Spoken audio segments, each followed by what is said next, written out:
Александр Пушкин номер мышедышты гажданты гайтой номыл фашивадон республикон чейник доныдар. Амурышагов жаджи бонж баракоттой айвадон и жарохожа. Жалыдышты поэтам завгатылфышт музыкалон уасмышта. Шкоттой афалгашт ешфалдыштадон фандагыл разыртой.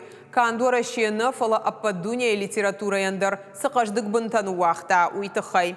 Шфалдыштадон и жарар хайджитан хашкоттой поэта муза Наталья Гончарова этыхайдар.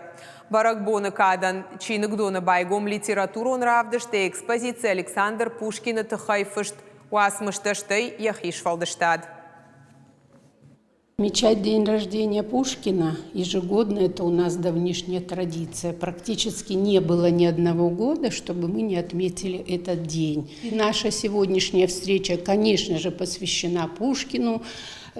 Пушкин – это наше все, основатель нашего русского современного литературного языка. Но мы сегодня будем говорить о Наталье Николаевне Гончаровой, музе Пушкина. Прозвучат биография ее, прозвучат стихи ей посвященные, прозвучат также музыкальные произведения, посвященные Наталье Николаевне Гончаровой.